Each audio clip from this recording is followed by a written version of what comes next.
Steven Guilbeault is gone as a cabinet minister, quitting in spectacular form. I am Brian Lilley, political columnist with the Toronto Sun. A bit of a double Christmas on Thursday. Not only did Danielle Smith get the deal she wanted, well, Steven Guilbeault is gone from Mark Carney's cabinet. Look, I know there's a lot of controversy about the Carney-Smith deal. I'll let Smith defend it. She is the one saying that this is great for Alberta.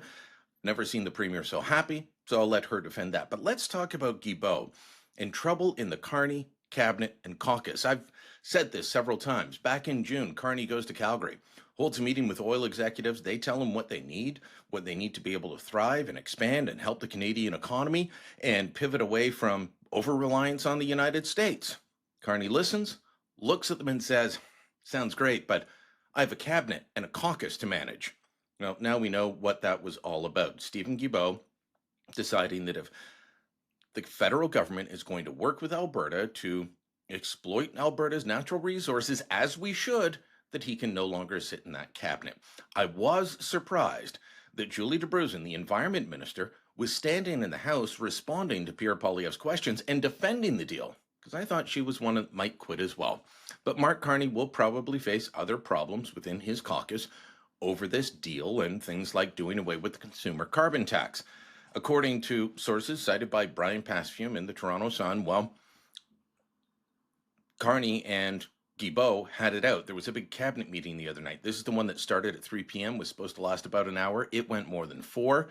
Well, Guilbeault was fuming by the end of it and decided that he was going to quit. So after the deal's announced, he announces his resignation. He's not going to be missed, but this is something I've been saying is going to happen for a little while. The question is now, when does he leave politics? Right now, he's still a Liberal MP. He's still collecting his MP salary. But is he going to be out the door? After I wrote about Mélanie Joly potentially becoming Canada's next ambassador to France, I had some Liberals reach out and say, no, it's actually going to be Steven Guilbeault's going to Paris. I don't think that's going to happen after this resignation from cabinet. I think that would have happened at the same time if it was going to go down that way. But I still think that there's going to be a whole whack of them that leave after the House rises for December. We're going to see a cabinet shuffle towards the end of December after the House rises, week of the 15th most likely. We're going to see changes brought in, people drop like Lena Diab at immigration, Gary Ndesangri shuffled out of public safety, hopefully to something he can handle. But we're also going to see MPs like potentially Mélanie Joly, Bill Blair, he'll be shuffled off to London and become Canada's High Commissioner to the United Kingdom. Jonathan Wilkinson will become our ambassador to the European Union in Brussels. Who knows what happens with Guilbeault? Maybe he just leaves. Don't go away, mad Stephen, just go away. And so then there will be a whack of by-elections for early in the new year, while the Conservatives are still concerned with Pierre Poilievre's leadership review and the NDP are leaderless. All of this as Mark Carney tries to build his own team and put his own stamp on the Liberal Party.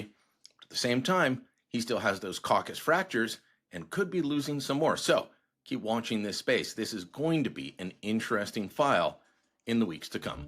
Let me know what you think. Drop a comment down below. Share this on social media. And don't forget to subscribe to our channel.